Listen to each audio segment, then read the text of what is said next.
அருள்மொழி கூறும் பறவைகள் மொழி கேட்டே என் இறைவன் அவனே அவனே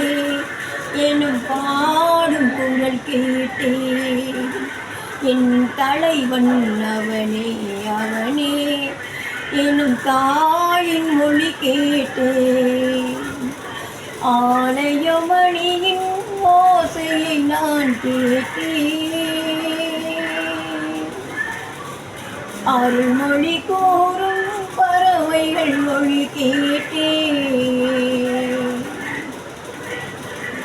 இலகும் மாலை பொழுதினிலே இறைவன் வந்தான் கேரிலே ஏழையின் இல்லம் வென்றான்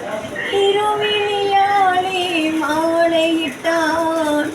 இருவிழியாலே மாலையிட்டான் இறைவன் அவனே அவனே எனும் தாயின் மொழி கேட்டேன் என் தலைவன் அவனே அவனே எனும் தாயின் மொழி கேட்டேன் ஆலயமணியின் ஓசையை நான் கேட்டேன் அருள்மொழி கூறும் பறவைகள் மொழி கேட்டேன்